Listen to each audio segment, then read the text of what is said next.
রাজধানীর হজরত শাহজালাল আন্তর্জাতিক বিমানবন্দরে কার্গো ভিলেজের একটি অংশে ভয়াবহ অগ্নিকাণ্ডের ঘটনা ঘটেছে। শনিবার দুপুর 2:15 দিকে আগুন লাগে। আগুন নিয়ন্ত্রণে কাজ করছে ফায়ার সার্ভিসের 36টি ইউনিট। এছাড়া কাজ করছেন সেনা, নৌ ও বিমান বাহিনী সহ বিজিবির সদস্যরা।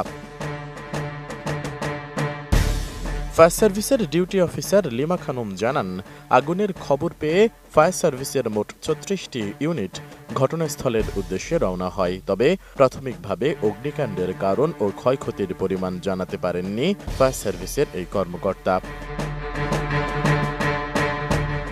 এর আগে ঘটনার পরপরই বিমানবন্দরের ফায়ার সেকশন, বাংলাদেশ বিমান বাহিনীর ফায়ার ইউনিট এবং অন্যান্য সংশ্লিষ্ট সংস্থা দ্রুত ঘটনাস্থলে পৌঁছে সম্মিলিতভাবে আগুন নিয়ন্ত্রণে আনার কার্যক্রম শুরু করে।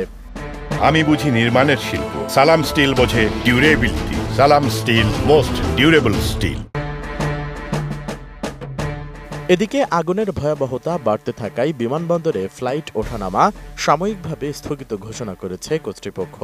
শনিবার বিকেল 3:30 দিকে বিমানবন্দরের নির্বাহী পরিচালকের মুখপাত্র মোহাম্মদ মাসুদুল হাসান মাসুদ বিষয়টি নিশ্চিত করেছেন।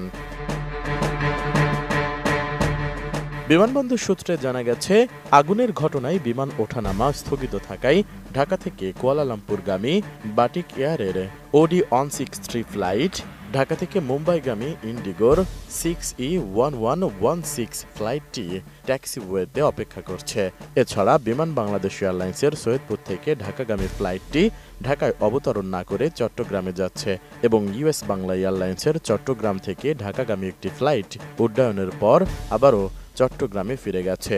এছাড়া ঢাকাগামী ফ্লাইটগুলোকে আপাতত বিকল্প বিমানবন্দরে অবতরণের নির্দেশ দেওয়া হয়েছে।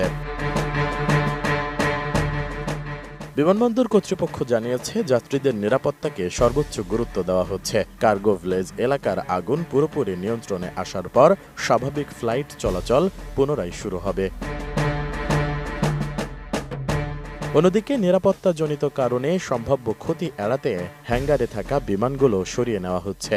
বিমানবন্দরের কার্যক্রম যাতে ব্যাহত না হয় সেজন্য বিমান কর্তৃপক্ষ বিকল্প ব্যবস্থা নিচ্ছে বলে জানিয়েছেন বিমানবন্দরের কর্মকর্তারা। তারা জানান, আগুন মূলত কার্গো ভিলেজ এলাকায়, যাত্রী টার্মিনালে এর প্রভাব পড়েনি। তবে পুরো এলাকায় এখন নিরাপত্তা বেষ্টনীতে ঢেকে দেওয়া হয়েছে।